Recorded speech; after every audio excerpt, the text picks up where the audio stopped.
आप देख रहे हैं ऋषि वाणी। मगर आज माता सीता की ही आराधना कितने लोग करते हैं। इसलिए माता सीता की मर्यादाओं के पथ पे चलने वाली है, त्याग तपस्या के पथ पर चलने वाली है, पतिव्रत धर्म का पालन करने वाली है, ममता दया प्रेम करुणा वात्सल्य की खान है। मगर राधा मां राधा के नाम पे नाचना लोगों को पसंद आता है।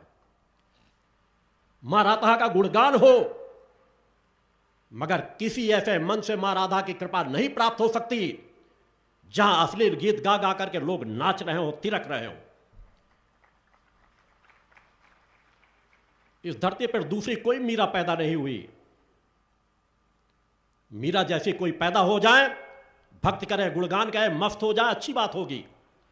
मगर यहां तो जब कथाएं होती हैं तो टोलियों की टोलियां मंडली की मंडली बना करके बैठते हैं और गीत प्रारंभ हो, किस दिशा का है, कैसा गीत है, नाचने के लिए सब लोग खड़े हो जाते हैं और नाचना प्रारंभ कर देते हैं। उन नाचने वालों में और शराबी में कोई फर्क नहीं है। शराबी शराब पी करके नाचता है और वो छंद कुछ गीतों को सुन करके शरीर के बाह्य क्रम में थिरक करके आनंद की अनुभूति करते हैं। जब इस शरीर के स्थूल शरीर में हम आनंद की अनुभूति करते रहें तो यह शरीर हमारा थकेगा, कमजोर होगा। गीत हो, भजन हो, ये हर जगह होते हैं। आपका अंतर मन थिरक जाए, तालियां बजाएं, मन एकाग्र हो जाए, आपका अंतर मन नाचने लगे, मगर बाहर को नाचने मत दो। अगर तुमने अंदर की तरंगों को हजम कर लिया तो तुम साधक और साधिका बन जाओगे और अंदर की क्षणिक ऊर्जा से तुम बाहर नाचने थिरकने लग जाओगे। तो तुम में और शराबी में कोई फर्क नहीं होगा। जिंदगी बिता दोगे, सत्य का एहसास नहीं कर पाओगे। सत्य को अंदर देखना शुरू करो, भक्ति को अंदर से देखना प्रारंभ करो, मूल की ओर बढ़ना प्रारंभ करो। उन ऋषियों मुनियों को याद करके देखो कि ऋषि मुनि हमारा कैसा जीवन जीते थे। आज पुनः उसकी आवश्यकता है कि समाज को नचाने गाने की आवश्यकता नहीं। समाज तो नाचने गाने में इतना फिल्मी दुनिया में व्यस्त हो चुका है कि सुबह से शाम तक नाचता गाता ही रहता है और फिर मर करके चला जाता है। इस प्रवाह से उसे दूसरी दिशा में मोड़ना पड़ेगा। आनंद लो, जहां नाचने की जरूरत है, शादी ब्याह उत्सव के कार्यक्रमों में नाचो, कोई आपत्ति नहीं है। नृत्य भी एक कला है। मगर तुम इतना भटक चुके हो कि अब नाचने गाने का वक्त नहीं है। तुम भटकोगे और तुम्हारा आगे आने वाली पीढ़ी और भटकेगी।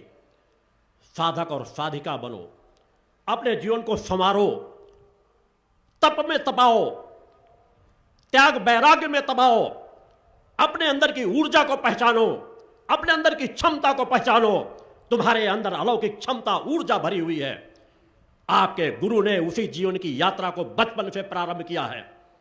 अखंड साधनाओं में रह करके मैं भी चाहता तो उन कथावाचकों का रास्ता पकड़ लेता। त्याग तपस्या के लिए एकांत की साधनाओं को समय दिया। अखंड साधनाओं बैठ बैठ करके इसी शरीर को हड्डियों का ढांचा बनाया है। मेरी शक्ति तो कभी क्षीण नहीं हुई। आज भी इस यात्रा में आया हूं। कल प्रातः 2:30 बजे मैं नित्य प्रातः जगता हूं। रात को 11 बजे के पहले विश्राम नहीं होता। कल प्रातः 2:30 बजे से जग करके अपने दिव्य धाम पर आश्रम की यात्रा, दिन भर की यात्रा और पूरी यात्रा के बाद आज भी यहां बैठा हूं। 10 मिनट की भी मैंने नींद नहीं ली। मेरे साथ रहने वाले शिष्य जानते हैं। ताकत तुम्हारे अंदर से आती है। आहार भी इतना करता हूं कि शायद 5 साल का बच्चा मुझसे दुगना आहार कर लेता होगा। बहुत हल्का स्वल्प आहार लेता हूं। शांति संतोष का भोजन तृप्ति देता है। आप दिन भर जो मिल गया खा रहे हो, अच्छा है बुरा है, पवित्र है अपवित्र है, उस पर ध्यान ही नहीं दे रहे हो। मन एकाग्र नहीं। अन्नमय कोष से प्राणमय कोष को जगाना नहीं चाहते।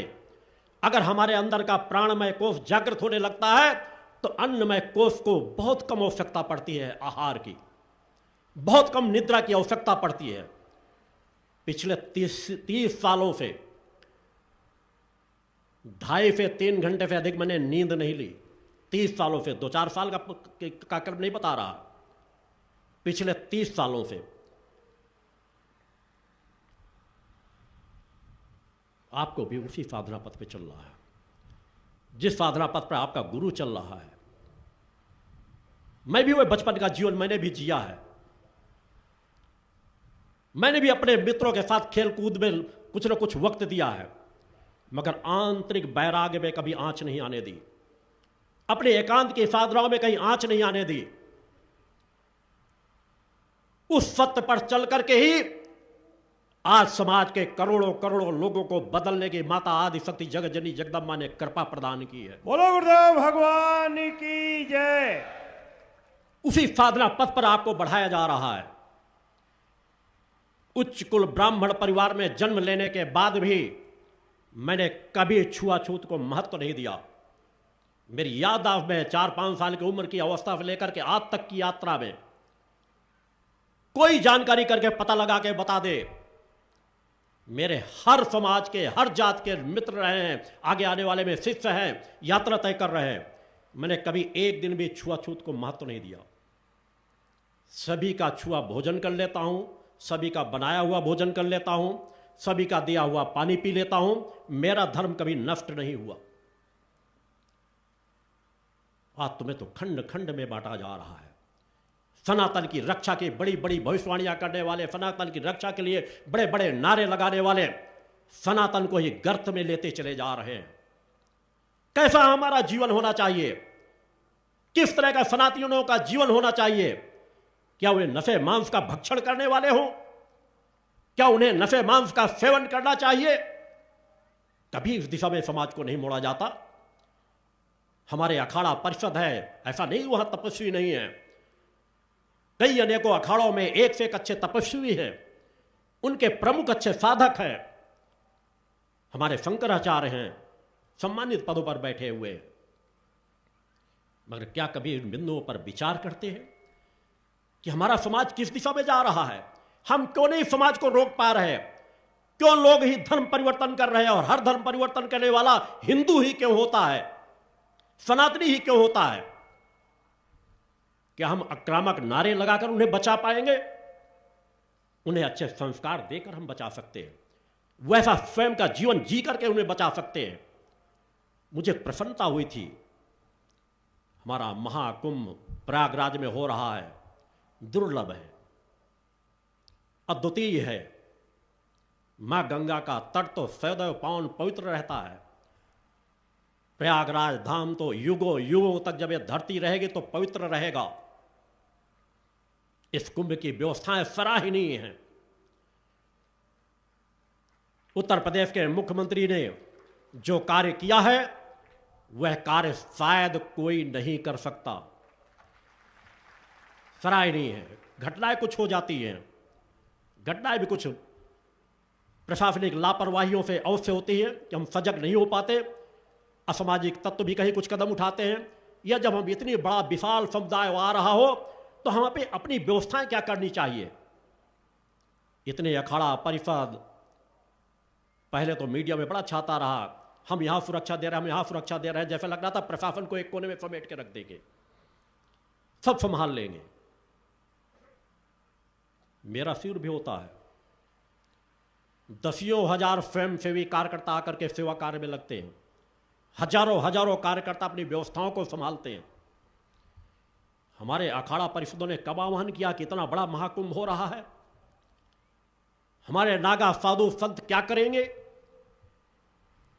इस पावन पवित्र धरती पर क्या अखाड़ा परिषद, नागा साधु संत, हमारे सम्मानित शंकराचार्य केवल अपने लाभ के लिए आए हैं या हमें समाज को लाभ दिलाना है? अगर आप उस पद पर हो, उस पद पर हो, तो आपका जीवन तो त्याग और वैराग्य का होना चाहिए। अपना भी सब कुछ न्यौछावर करके समाज को लाभ देने के मार्ग दे देने चाहिए। मगर दुर्भाग्य से शासन के ऊपर भी दबाव डाल दिया जाता है। अधिकांश भूमि हमारे शंकराचार्य, अखाड़ा परिषद, इनके कब्जे में चली जाती है। ना दो तो लड़ाई झगड़ा करेंगे। समझदार लोग भी लड़ते हैं, बड़े बड़े भूखंड ले लिए जाते हैं। भाई आप लोगों के अपने आश्रमों में बड़ी बड़ी जगहें हैं, करिए वहां प्रदर्शन, निकालिए अपनी रैली। एक एक अखाड़ा किसी एक एक जिले में चला जाए, शासन प्रशासन को सूचना दीजिए, वो आपकी व्यवस्था कर देंगे। आप निकालिए जितनी बड़ी बड़ी झांकियां निकालना हो, अच्छी बात होगी। मगर जहां कुंभ प्रयागराज की धरती पर स्थान सीमित है, सैकड़ों करोड़ों लोगों का जहां हम आवाहन करने की बात कह दें, ऐसी जगहों पर मेरा मानना है कि अखाड़ा परिषदों को, सम्मानित शंकराचार्यों की और जितनी संस्थाएं जाती हैं, उनको बहुत सीमित से सीमित जगह लेनी चाहिए और अपने अधिक से अधिक लोगों को लगा देना चाहिए समाज सेवा के कार्यों में, कार्यकर्ताओं को। आपको तो जब दर्शन देना हो सभी जिलों में जाकर दे दो, मगर एक दिन का दिन निकल जाता है शाही स्नान में। होना चाहिए कि एक छोटी सी गली ले लो, छोटी सी जगह ले लो, जाओ स्नान करो और चले आओ। मैं भी जब मां गंगा बुलाती है, जब भी समय होता है, मेरे लिए तो वही महाकुंभ होता है। जाता हूं श्रद्धा विश्वास से और स्नान करता हूं। बचपन से सौभाग्य ही मिला कि 20-25 वर्ष की उम्र तक तो हर अमावस्या को मां गंगा के स्नान करने का सौभाग्य प्राप्त होता रहा, चूंकि माता पिता मां गंगा के स्नान करने जाते थे। बचपन से वो यात्रा जबकि 15 से 20 किलोमीटर दूर पड़ता था। इस महाकुंभ में भी मैं अपने भक्तों को भेजने की पूरी तैयारी कर चुका था, बसें बुक हो चुकी थी, मगर मैंने स्वयं कैंसिल कराया। ठीक है, आप लोगों को जब जाना हो तो बाद में स्नान कर लेना, मां गंगा का आशीर्वाद उसी तरह आपको प्राप्त होगा। जो नए भक्त आ रहे हैं वो अधिक वहां का लाभ ले। हम किसी ऐसी व्यवस्था में अव्यवस्था का कारण न बने। हमारे जब कोई शिविर होते हैं, हम अपने कार्यकर्ताओं की तरह लगा देते हैं कि शासन प्रशासन की अधिक सेवाएं हमें न लेना पड़े, जरूरत पड़े तो हम शासन प्रशासन की भी मदद कर सके। महाकुंभ दुर्लभ हो रहा है, मगर मीडिया किस तरह के दृश्य दिखा रहा है। कितने अच्छे तपस्वियों का चिंतन आप लोगों के सामने आया।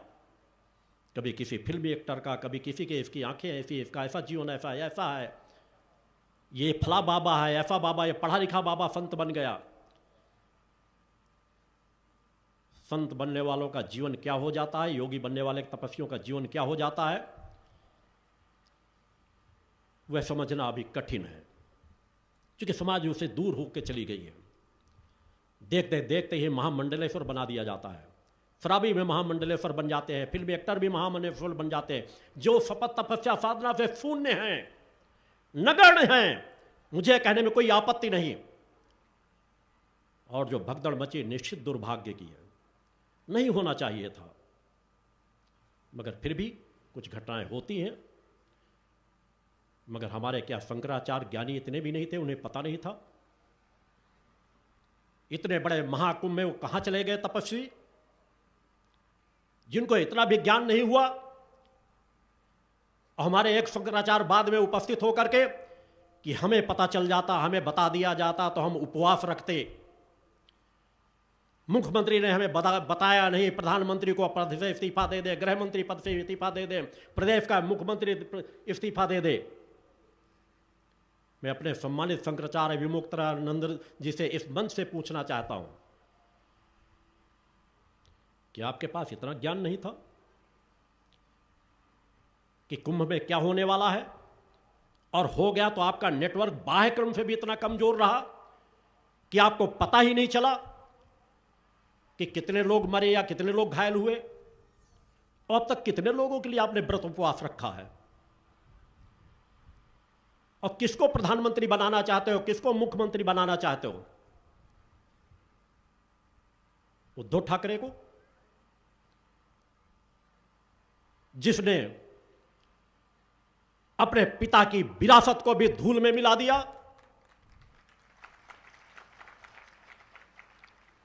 आप उसे महाराष्ट्र का मुख्यमंत्री बनाना चाहते थे। योगी आदित्यनाथ में आपको कमियां नजर आती है। मैं भी अलग, मैं किसी पार्टी का गुलाम नहीं हूं, केवल सत्य बोलता हूं। मैंने स्वयं तीनों धाराओं का गठन कर रखा है, मगर जो अच्छे लोग होते हैं उनका समर्थन करता हूं, और जो बुरे लोग होते हैं सत्ता में क्यों न बैठे हो, पुरजोर विरोध करता हूं। चाहे देश का मुख्यमंत्री, किसी प्रदेश का मुख्यमंत्री हो, चाहे मंत्री हो, मेरी आवाज आज तक न रुकी है, न कभी रुकेगी। बोलो गुरुदेव भगवान की जय। योगी आदि शंकराचार्य महोदय को इस मंच से बता देना चाहता हूं कि ना आप देश के प्रधानमंत्री को समझ पा रहे हो, ना प्रदेश के मुख्यमंत्री को समझ पा रहे हो। ये दिव्य आत्माएं हैं, ये स्वयं अपने आप को नहीं जानती कि ये कौन है। मगर रह रह करके जब प्रधानमंत्री किसी एकांत स्थान पर होते हैं, गंगा तट पर होते हैं, तो उन्हें लगता है मैं कोई विशेष व्यक्ति हूं। वो जिस कार्य के लिए आए वो उस कार्य में लगे हैं। इस काल में उससे अच्छा कार्य दूसरा कोई नहीं कर सकता। आपके अंदर भी उतनी पात्रता नहीं है माननीय शंकराचार्य महोदय, जितना साधनात्मक तब के संस्कार देश के प्रधानमंत्री और उत्तर प्रदेश के मुख्यमंत्री योगी आदित्यनाथ के पास है। मैं देख सकता हूं, मैं समझ सकता हूं, मैं सत्य का ज्ञान करा सकता हूं। योगी आदित्यनाथ आज स्वयं अपने कर्मों के फलस्वरूप हिंदू धर्म के हिंदू हृदय सम्राट बन चुके हैं। उन जैसा मुख्यमंत्री कोई आज तक आजादी के बाद नहीं हुआ। एक योगी, एक मठ का महंत, और उसके बाद दिन रात समाज की सेवा में लगा हुआ है। वो अपने देश के प्रधानमंत्री का सम्मान जितना करता है उतना कोई मुख्यमंत्री नहीं करता। प्रधानमंत्री जब चल रहे होते हैं तो उनके 15 फीट दूर करके उनको चलता है। दूसरा कोई मुख्यमंत्री होता है बिल्कुल फट करके चलता है। कभी भी देखा करो क्रियाओं को, कर्म को, उनकी भावनाओं को। योगी आदित्यनाथ का मन मस्तिष्क बिल्कुल स्थिर है। वो अपनी पूरी क्षमता अपने लक्ष्य पर लगाते हैं। उत्तर प्रदेश में जितना अनीति, अन्याय, अधर्म, हर जिले में बड़े बड़े माफिया पैदा हो गए थे, जिनके सामने जज भी घुटने टेकते थे, कोई फैसला नहीं देते थे, अपना ट्रांसफर करा लेते थे या पेशियों में पेशियां बढ़ाते रहते थे। उनका खात्मा करना इतना आसान नहीं था, कोई दूसरा नहीं कर सकता था।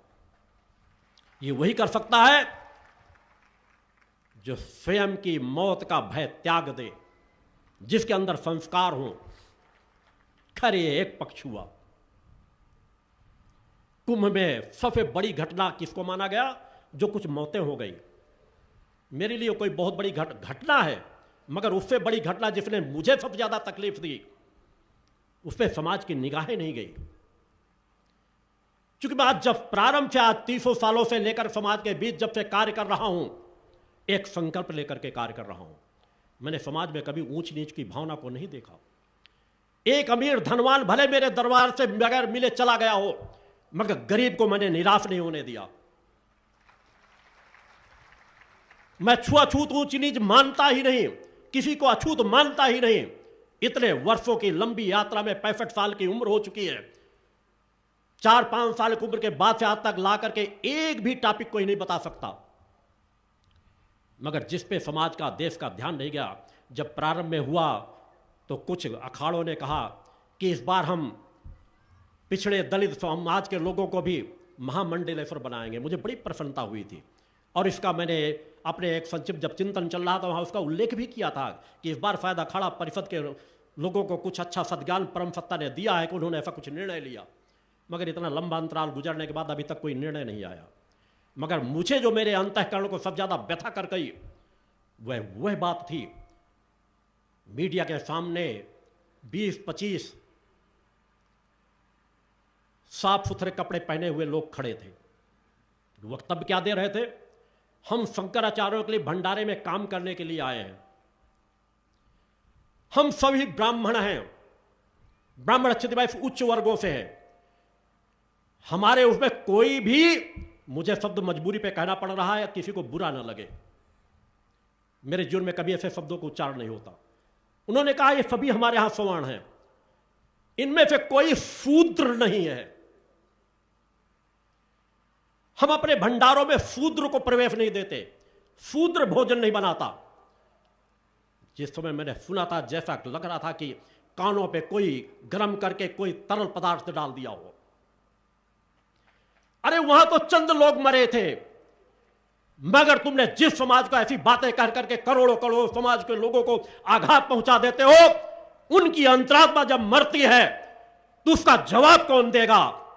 मैं उन शंकराचार्यों से पूछना चाहता हूं। बर्बाद कर दिया आप लोगों ने हमारे सनातन धर्म को, बर्बाद कर दिया हमारे हिंदू धर्म को। हम उन गुरुकुलों में किनको शिक्षा देंगे, किनको शिक्षा नहीं देंगे? ज्ञान हर पात्र को मिलना चाहिए। मेरा मानना है वह शंकराचार्य नहीं हो सकते, वह कोई ज्ञानी पुरुष नहीं हो सकता, वह कोई संत ऋषि मुनि महात्मा नहीं हो सकता जो जात के आधार पर ज्ञान देने की बात कहे। यही गलतियां होती चली आई और आज भी हो रही हैं। हमने एक बहुत बड़े समाज को दूर कर दिया जिनके अंदर निष्ठा, विश्वास, समर्पण की पराकाष्ठा सवर्णों से भी अधिक है, कार्य करने की क्षमता है। मेरा मानना है कि देश की सरकारों को सोचना चाहिए, जिस तरह हम नाजायज मदरसों की बंद करने की बात कहते हैं, उस तरह हर उस गुरुकुल पर ताला डाल देना चाहिए जहां जात के आधार पर प्रवेश दिया जाता है। इतना हम समाज को दुख देंगे, तकलीफ देंगे। 21वीं सदी चल रही है, ज्ञान की सदी है, कर्म की सदी है, भक्त की सदी है। हम भारत को विश्व गुरु बनाना चाहते हैं, आज भी हम इस झंझावातों में उलझे रहेंगे तो फिर दूसरा तो फायदा उठाएगा ही। हम अपने समाज को ही खंड खंड करते चले जा रहे हैं। होना तो चाहिए कैसे महाकुंभों में हमारे शंकराचार्यों को, हमारे अखाड़ा परिषदों को बढ़ के आना चाहिए और कहना चाहिए कि आओ हमारे भंडारे में, हम सब आत्मीयता से बनाएंगे, खाएंगे और खिलाएंगे। हमारे सनातन में, हमारे हिंदू धर्म में कोई ऊंच नीच छुआछूत नहीं है। हम सब उस परम सत्ता माता भक्ति आदि शक्ति जगत जननी जगदम्बा के अंश हैं। जगत जननी का परिवार है। सनातन से अच्छा सुंदर न कोई समाज था, न है और न रहेगा। सनातन है तो सभी धर्म सुरक्षित हैं। बोलो गुरुदेव भगवान की जय। अन्यथा 100 बार गंगा नहाओ, शाही सवारियां निकालो, पाप लगेगा। अगर कर्म पुण्यात्माओं के नहीं करोगे, तपस्वी जीवन जियो, किसी गर्व से घमंड से नहीं। किसान परिवार में मैंने जन्म लिया है, पिता के साथ कृषि कार्य किया है, आज भी कृषि कार्य को उतना ही महत्व देता हूं। आश्रम की स्थापना के बाद मैंने एक बहुत बड़ी जमीन खरीदकर कृषि कार्य के लिए, साग सब्जी वहां आश्रम वासियों के लिए और नित्य प्रति भ्रमण के लिए जाता हूं और मार्गदर्शन देता हूं। मेरे शिष्यों को मालूम है, जब मैं अपने हाथ से कोई फसल लगा देता था छोटी छोटी जमीन पे, आज जितनी 10 एकड़ जमीन में फसल उत्पादन नहीं होता होगा, आधे एकड़ जमीन में अपने द्वारा करता था। लोग खाते खाते थक जाते थे। पुरुषार्थ का वो फल होता है, ये सहज है। हमारी धरती माँ तो सब कुछ दे देना चाहती है। हमने धरती माँ से प्रेम कब किया?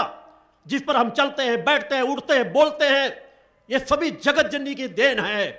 हमने कब उसको माँ के रूप में देखा?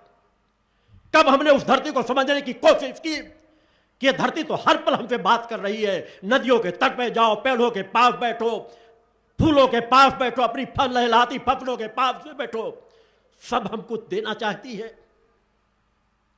हम प्रकृति सत्ता के कण कण से प्रेम करना ही नहीं हमने सीखा, क्योंकि इन चीजों से हम दूर होते चले गए। ध्यान में बैठना सीखो, साधना करना सीखो, सात्विक पवित्र आहार करना सीखो, तुम्हें हर कण कण में वो जगत जननी दिखाई देगी। तुम्हारा जीवन परोपकारी बन जाएगा, तुम एक समाज सेवक बन जाओगे। इस समाज को कोई दूसरा उद्धार करने नहीं आएगा, इस समाज को तुम्हें सुधारना है। मैं सभी समाज के वर्गों से कहता हूं, उन पिछड़े दलित वंचित शोषित भाइयों से कहता हूं कि आओ, यह सनातन तुम्हारा है, हिंदू धर्म तुम्हारा है। तुम सनातन के प्रखर पहरेदार बनो, जो गलत है उसे दूर भगाओ। सनातन पर अधिकार पहला तुम्हारा था, है और रहेगा। बोलो गुरुदेव भगवान की जय। वह परम सत्ता तुमसे अधिक प्रेम करती है, हमारे हर ऋषि तुमसे अधिक प्रेम करते हैं। आगे बढ़ो, सनातन से दूर मत जाओ। सनातन से दूर जाने का मतलब होगा पतन के मार्ग पे जाना। हमारे ऋषियों मुनियों की विरासत को देखो। हम अगर देवी देवताओं को एक तरफ भी रख दें, हमारे ऋषियों मुनियों की इतनी बड़ी पहली सामर्थ्य थी जिनके प्रमाण समाज में हैं, उसके समकक्ष भी कोई दूसरा धर्म का प्रमुख नहीं टिकता। देवी देवता नहीं टिकते उनके। मैं सभी धर्मों का सम्मान करता हूं, जितना अपने धर्मों का सम्मान करता हूं उतना दूसरे के धर्मों का सम्मान करता हूं, मगर जिहादी मानसिकता का पुरजोर विरोध करता हूं। हमारे धर्म को जो खंड खंड कर देना चाहते हैं पैसे के प्रलोभन से या अन्य चीजों में या जिहादी मानसिकता से, जो हिंदुओं पर अत्याचार करना चाहते हैं, जो अत्याचार हम बांग्लादेश में देख रहे हैं, जो अत्याचार हम पाकिस्तान में देख रहे हैं, जो अफगानिस्तान में देख रहे हैं, जो पहले हम देख चुके हैं, भारत भूमि पर ऐसा अत्याचार करने की कोई हिम्मत न जुटा सके। हमें तपस्वी बनना होगा, हमें साधक बनना होगा, हमें पुरुषार्थी बनना होगा, हमें कर्मवान बनना होगा। अगर दूसरा 4 घंटे मेहनत करता है तो हमें 18 घंटे मेहनत करने की सामर्थ्य हमारे अंदर होनी चाहिए। पुरुषार्थी बनो, परोपकारी बनो। कोई कार्य छोटा बड़ा नहीं है। मजदूर हो, कृषि कार्य करते हो, उसे व्यवसायियों से ज्यादा श्रेष्ठ मानो। अपने कृषि कार्य से प्रेम करना सीखो। दुर्भाग्य से आज न मालूम कितनी बड़ी बड़े भूखंड बेच बेच करके लोग विदेशों में भग रहे हैं। हरियाणा पंजाब को तो बर्बाद करते चले जा रहे हैं, नशे में बर्बाद कर डाला।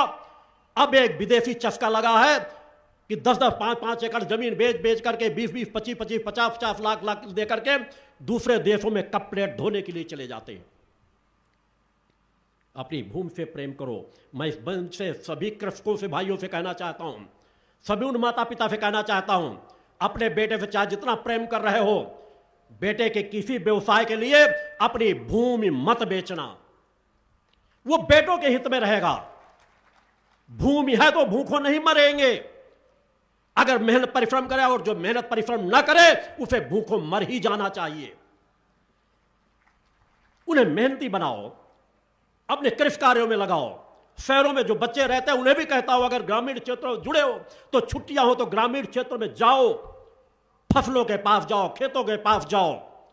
तुम्हें एनर्जी मिलेगी, ऊर्जा मिलेगी, ताकत मिलेगी, रक्षात्मक प्रणाली मिलेगी। कोई बीमारी तुम्हारा अहित नहीं कर पाएगी। सूर्योदय से पहले जगना सीखो। हम कब जगते हैं? सूर्योदय से पहले। छोटे छोटे पक्षी चहचहाने लगते हैं और लोग 8 बजे 9 बजे तक पढ़ के सो रहे हैं। दुर्भाग्य से शासन प्रशासन भी वैसे ही तरह का जीवन जीता है। रात को 11-11, 12-12, 1-1 बजे तक मीटिंगें चल रही हैं और ब्रह्म मुहूर्त कब निकल गया पढ़ करके सोने में गुजार देते हैं। 50 सालों में ही इतना बड़ा पतन हो गया। कहां ले जाकर के खड़ा करेंगे? दिन में सोएंगे, रात को काम करेंगे। यह प्रवृत्ति राक्षसी प्रवृत्ति है। इसे बचना चाहिए। हर सरकारों को ध्यान देना चाहिए, नियम कानून बनाना चाहिए कि 11 बजे रात के बाद कोई मीटिंग ना हो। मीटिंगें हो दिन में हो। 8 बजे प्रातः से दुकानें खुल जानी चाहिए। 25-50 सालों में पहले दुकानें 7-8 बजे खुल जाती थी, अब 11-12 बजे के पहले खुलती ही नहीं है। धीरे धीरे वो भी रात्रि में खुलने लगेगी। हमें सोचना होगा, हमें देवत्व के पथ पर चलना है या असुरत्व के पथ पर चलना है। फिर ये संकट आपके जीवन में बढ़ते ही चले जाएंगे और बस नाच गाने वाले आएंगे, कथाएं सुनाएंगे, करोड़ों करोड़ रुपए लूटेंगे, आपके हाथ कुछ नहीं लगेगा। मेरे द्वारा जो कार्यक्रम किए जाते हैं मेरा कोई शुल्क नहीं रहता। वहां की व्यवस्था ही कार्यकर्ता आपस में संभालते हैं। जरूरत पड़ती है तो मैं अपने द्वारा सहयोग करता हूं। आज तक के इतिहास में कोई ऐसा शुल्क कभी नहीं मेरे द्वारा रखा गया। मगर कहां फ्यूर करूं, दूंगा, कहां नहीं दूंगा, यह मेरा अपना निर्णय रहता है। हजारों करोड़ रुपए दे करके भी कोई मेरा फ्यूर प्राप्त कर ले, इस धरती पर पैदा नहीं हुआ। बोलो गुरुदेव भगवान की जय। उस पथ पर चलो, विचारों के लिए जीवन जियो। हाल की घटना देखो, केजरीवाल। मैं इन घटनाओं को, चूंकि धर्म सत्ता, राज सत्ता, इनको जब तक समझोगे नहीं तब तक तुमको सत्य के पथ पर नहीं बढ़ पाओगे। कितनी बड़ी विराट विचारधाराओं को लेकर उपस्थित हुए थे अन्ना हजारे के माध्यम से, बड़ा सादगी का जीवन जीने वाले। क्या लोगों ने साथ नहीं दिया? भरपूर साथ दिया। पढ़े लिखे पिछड़े लोग, दलित, शोषित, वंचित जितने थे सब उनके साथ लग गए। बड़े से बड़े बहुमत से जिताया भी। मगर जब कहते हैं कि अंदर और बाहर एक अलग चीजें होती हैं, कथनी और करनी में फर्क होता है, तो उन्होंने रास्ता सच्चाई ईमानदारी का नहीं तय किया। माफियाओं से फांट-गांठ, खालिस्तानियों से फांट-गांठ, विदेशियों से, जो अरबल नक्सल मानसिकता के लोग हैं उनसे फांट-गांठ, करोड़ों करोड़ों रुपए किस तरह आ जाए और हम पूरे देश में एक राज्य कर ले। जब राज्य भोगने की किसी के अंदर इच्छा भी पैदा हो जाती है, यह समझ लो वो राजनेता नहीं, इस देश का सबसे बड़ा लुटेरा है। बोलो गुरुदेव भगवान की जय। राजसत्ताओं में बैठने का सौभाग्य से मौका मिलता है। कहीं न कहीं संस्कार होते हैं, और उन संस्कारों से अगर कभी मौका किसी को मिलता है तो पूरा जीवन समाज सेवा में न्यौछावर कर देना चाहिए। अगली बार हमें कोई जिताए या न जिताए, आज हम जीते हैं, आज हमें समय मिला है, उस पे हम क्या कर सकते हैं, अपना सर्वस्व न्यौछावर करने का भाव लेके चलना चाहिए। आओ इस अभियान में सब, आओ इस अभियान में, आओ इस अभियान में सब, आओ इस अभियान में, आओ इस अभियान में सब, आओ इस अभियान में। जन सुधार अभियान छिड़ा है, जन सुधार अभियान छिड़ा है सारे हिंदुस्तान में। आओ इस अभियान में सब, आओ इस अभियान में, आओ इस अभियान में सब, आओ इस अभियान में।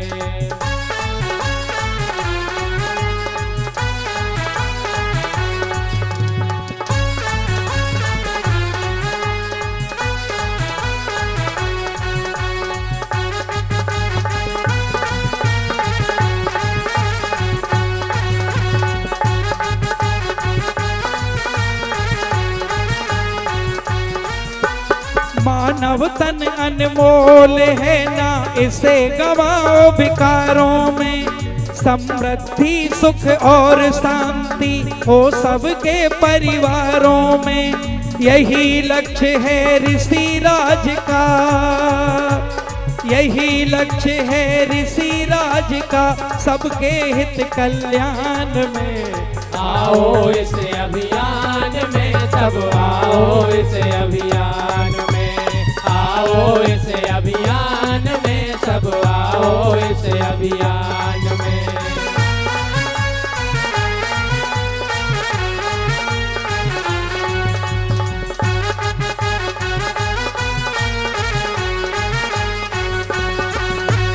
शक्ति साधक के परिवेश में गुरुवर सबको ढाल रहे, लक्ष्य यही सद्गुरु देव का जनमानस खुशहाल रहे। भारत की खुशहाली भारत माता के सम्मान में। आओ इस अभियान में सब, आओ इस अभियान में, आओ इस अभियान में सब, आओ इस अभियान में।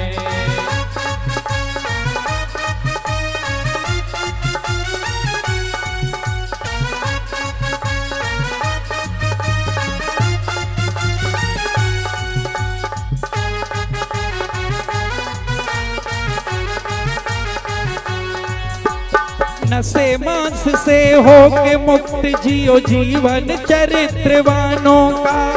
आओ करो पुरुषार्थ ऐसा, मोड़ दो रुख तूफानों का।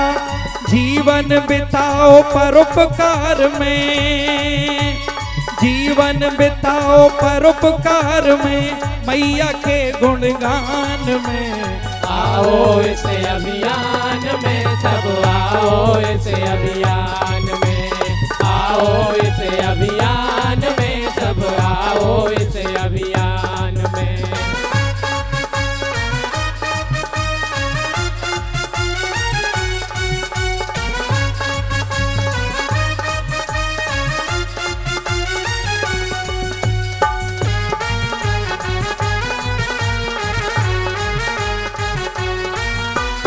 गुरुवर कहते जीवन सारा जन जन के हित जीना है।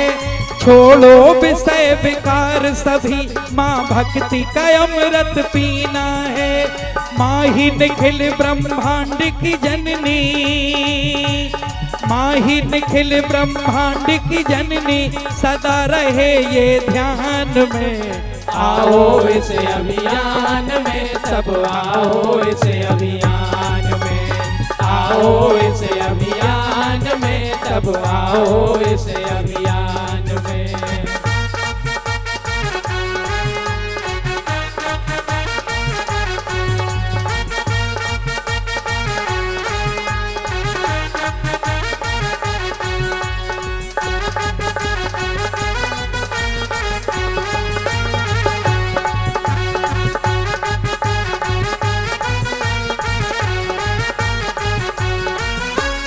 शक्ति पुत्र जी गुरुवर भक्ति शक्ति ज्ञान के दाता है। महातपस्वी कृपा सिंधु योगेश्वर युग निर्माता है। तप की दिव्य तरंग प्रवाहित, तप की दिव्य तरंग प्रवाहित करते सकल जहान में।